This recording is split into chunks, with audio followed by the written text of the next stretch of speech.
നിലമ്പൂരിലെ നിർണായക ജയത്തോടെ UDF രാഷ്ട്രീയത്തിലെ അധികായനായി VD സതീശൻ തന്റെ ഒറ്റയാൻ തന്ത്രങ്ങൾ വിജയിച്ചതിന്റെ കരുത്തിലാണ് സതീശൻ നിലവിലുള്ളത്. PV അൻവറിനെ അകറ്റി നിർത്തിയതും ജമാഅത്തെ ഇസ്ലാമി ചേർത്ത് നിർത്തിയതും സതീശന്റെ തീരുമാനമായിരുന്നു.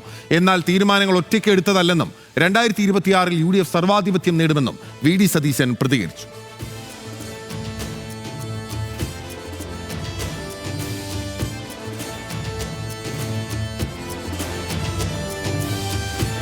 വിവരങ്ങളുമായി ബിനിൽ ലീല സാബു നമുക്കൊപ്പം ചേരുകയാണ്.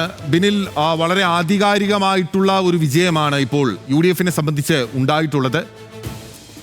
ഓക്കെ, ബിനിലിലേക്ക് നമുക്ക് മടങ്ങി വരാം. അതിനു മുൻപ് VD സതീശന്റെ പ്രതികരണം. ഞങ്ങൾ നിലമ്പൂരിലെ ജനങ്ങൾക്ക് ഒരു വാക്ക് കൊടുത്തിട്ടുണ്ടായിരുന്നു. നിങ്ങൾ ഉജ്ജ്വലമായ വിജയം ആര്യാടൻ ഷൗക്കത്തിന് നൽകിയാൽ ഞങ്ങൾ തിരിച്ചുള്ള വാക്ക് 100-ലധികം സീറ്റുമായി കൊടുങ്കാറ്റ് പോലെ കേരളത്തിൽ UDF അധികാരത്തിൽ വരുമെന്ന്.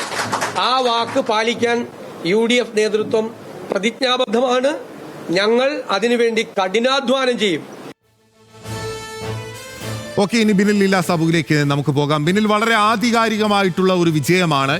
VD സതീശന്റെ യഥാർത്ഥത്തിലുള്ള തൊപ്പിയിലെ പുൻതൂവൽ എന്നെല്ലാം പറയാവുന്ന വിധത്തിലുള്ള ഒരു വിജയത്തിന് കാരണമാക്കിയതിൽ ഏറ്റവും പ്രധാനപ്പെട്ട ഒരു തീരുമാനം PV അൻവറിനെ അടുപ്പിക്കേണ്ട എന്നുള്ള അദ്ദേഹത്തിന്റെ നിലപാട്. ഒരുപക്ഷെ ഇതിപ്പോൾ PV അൻവറിനെ കൂട്ടുപിടിക്കുമ്പോൾ 30,000-ഓളം വോട്ടിന്, ഈ 2 വോട്ടുകളും കൂടി ചേർത്ത് വെച്ചാൽ 30,000-ഓളം വോട്ടിന്റെ ഭൂരിപക്ഷത്തിൽ UDF വിജയിക്കുമെന്ന് പല കോണുകളിൽ നിന്ന് വിലയിരുത്തൽ ഉണ്ടാകുന്നു. പക്ഷെ അപ്പോഴും ആ വോട്ടുകളുടെ ക്രെഡിറ്റ്, അല്ലെങ്കിൽ ആ വിജയത്തിന്റെ ക്രെഡിറ്റ് യഥാർത്ഥത്തിൽ PV അൻവർ ക്ലെയിം ചെയ്യുകയായിരുന്നു എന്നുള്ള കാര്യത്തിൽ, അല്ലെങ്കിൽ ആയിരിക്കും എന്ന കാര്യത്തിൽ ഒരു സംശയവുമില്ല.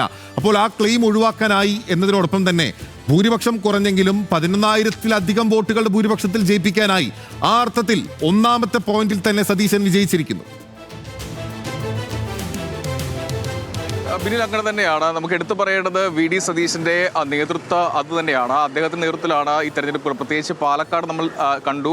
അതിനുശേഷം വലിയ ആത്മവിശ്വാസത്തിലാണ് VD സതീശൻ ഉണ്ടായിരുന്നത്. പ്രത്യേകിച്ച് ഇന്നത്തെ വാർത്താ സമ്മേളനം നമുക്ക് എടുത്തു നോക്കിയാൽ അറിയാം. ആ ആത്മവിശ്വാസം അപ്പോൾ തന്നെ അദ്ദേഹത്തിന്റെ മുഖത്തും അദ്ദേഹത്തിന്റെ ഒരു ശരീരഭാഷയിൽ നമുക്ക് കാണാൻ സാധിക്കും. എന്തായാലും നേരത്തെ ബിനിൽ ഉപയോഗിച്ച വാക്ക് തന്നെയാണ്. പ്രത്യേകിച്ച് ഇത് VD സതീശന്റെ കിരീടത്തിലൊരു പൊൻതൂവൽ എന്ന് തന്നെ കണക്കാക്കാം. കാരണം ആദ്യം എടുത്ത നിലപാട്, തുടക്കത്തിൽ VS ജോയ് മത്സരിച്ചാൽ ജയസാധ്യതയുണ്ട് എന്ന് പറഞ്ഞ് PV അൻവർ പറഞ്ഞിരുന്നു.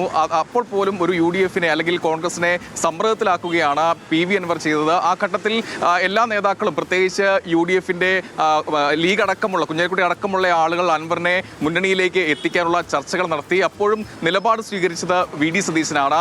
അൻവറിനെ ഇങ്ങനെ പാർട്ടിയെ പ്രതിസന്ധിയിലാക്കുന്ന അല്ലെങ്കിൽ വിലപേശുന്ന ആൾ മുന്നണിയിലേക്ക് വേണ്ട എന്ന ഒരു നിലപാട്, ഉറച്ച നിലപാടെടുത്തത് VD സതീശനാണ്. അതിനുശേഷമാണ് PV അൻവറിന് മുന്നണിയിലേക്ക് വരാനുള്ള സാധ്യത മങ്ങിയതും. പിന്നീട് സതീശനെ മുക്കാൽ പിണറായി എന്നൊക്കെ അദ്ദേഹം സതീശനെ PV അൻവർ വിളിക്കുകയുമുണ്ടായി. എന്തായാലും ആ തീരുമാനമാണ് ഏറ്റവും നിർണായകം. അതിപ്പോൾ തെരഞ്ഞെടുപ്പിന്റെ ഫലം വരുമ്പോൾ ഏകദേശം 11,000-ലധികം ഭൂരിപക്ഷത്തിലാണ് ജയിച്ചിട്ടുള്ളത്. മാത്രമല്ല, അൻവർ മത്സരിച്ച് അൻവറും 17,000 വോട്ട് പിടിക്കുന്നു. പക്ഷേ മോശമല്ലാത്ത രീതിയിൽ വലിയ ക്രെഡിറ്റായി ഉയർത്തിക്കാട്ടാൻ കഴിയുന്ന ഒരു ഭൂരിപക്ഷം അവിടെ ലഭിക്കുകയും ചെയ്തു. നേരത്തെ ബിനിൽ പറഞ്ഞത് തന്നെയാണ്, നിലവിൽ അൻവറിനെ ആദ്യം മുന്നണിയിലേക്ക് എടുത്ത് അല്ലെങ്കിൽ അസോസിയേറ്റ് അംഗമായി അൻവറിന്റെ പിന്തുണയോടുകൂടി അവിടെ മത്സരിച്ചിരുന്നെങ്കിൽ ഈ ക്രെഡിറ്റ് മുഴുവൻ പോവുക PV അൻവറിലേക്കായിരിക്കും. പക്ഷേ ഇപ്പോൾ മുഴുവൻ എത്തി നിൽക്കുന്നത് പ്രതിപക്ഷ നേതാവിലേക്കാണ്. മാത്രമല്ല, നേരത്തെ ഈ തെരഞ്ഞെടുപ്പ് സമയത്ത് അദ്ദേഹം സ്വീകരിച്ച ചില നിലപാടുകൾ, പ്രത്യേകിച്ച് ഒരു എതിർപ്പായി പാർട്ടിയിൽ തന്നെ അദ്ദേഹത്തിന് വിമർശനം കേൾക്കേണ്ടി വന്നത് ജമാഅത്തെ ഇസ്ലാമിയുമായി ബന്ധപ്പെട്ട ഒരു പരാമർശമാണ്. വെൽഫെയർ പാർട്ടി പിന്തുണ പ്രഖ്യാപിച്ചപ്പോൾ അവർക്കിപ്പോൾ ജമാഅത്തെ ഇസ്ലാമിക്ക് ഇപ്പോൾ മതരാഷ്ട്രവാദം ഇല്ലല്ലോ എന്നൊരു പരാമർശമാണ് അദ്ദേഹം നടത്തിയത്.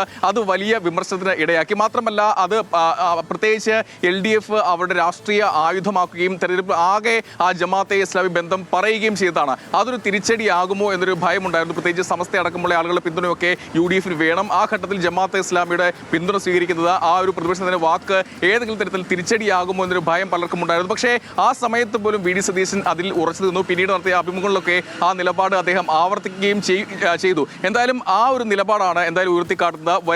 ഇനിയിപ്പോൾ വരാൻ പോകുന്നത് തദ്ദേശ സ്വയംഭരണ തെരഞ്ഞെടുപ്പാണ്. ആ തെരഞ്ഞെടുപ്പിലേക്ക് ഒരു വലിയ ഊർജ്ജമായി UDFന് ഇത് മാറിയിട്ടുണ്ട്. പ്രത്യേകിച്ച് കഴിഞ്ഞ 9-ലധികം കൊല്ലമായി UDF ഭരണമില്ലാത്ത പാർട്ടിയാണ്. അത് പ്രവർത്തകർക്കിടയിലും അണികൾക്കിടയിലും പ്രത്യേകിച്ച് ഘടകകക്ഷികൾക്കിടയിലൊക്കെ വലിയ അതൃപ്തി ഉണ്ടാക്കുന്നുണ്ട്. 2026 തെരഞ്ഞെടുപ്പിൽ അധികാരത്തിൽ വന്നേ മതിയാകും, ഇത് ജീവൻ മരണ പോരാട്ടമായി കാണണം എന്ന് തന്നെയാണ് ഈ തെരഞ്ഞെടുപ്പിൽ ഉടനീളം UDF ക്യാമ്പയിൻ നടത്തിയത്. പ്രത്യേകിച്ച് ലീഗ് വോട്ടുകൾ പിടിച്ചത് 2 പഞ്ചായത്തിൽ നമുക്കറിയാം, വഴിക്കടവ്, മൂത്തേടം. ഈ 2 പഞ്ചായത്തുകൾ, പ്രത്യേകിച്ച് മൂത്തേടം പഞ്ചായത്ത് ലീഗിന്റെ കോട്ടയാണ്, ലീഗിന് വലിയ സ്വാധീനമുള്ള മേഖലയാണ്.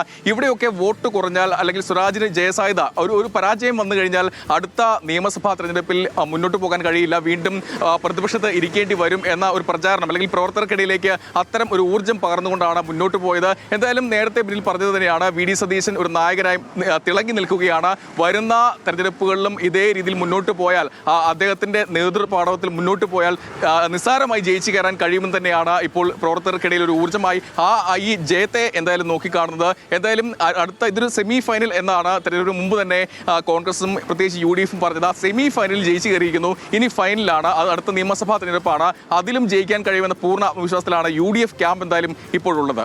വിനിൽ, ഓക്കെ, UDF ക്യാമ്പിനെ സംബന്ധിച്ച് വലിയ ആവേശമാണ്.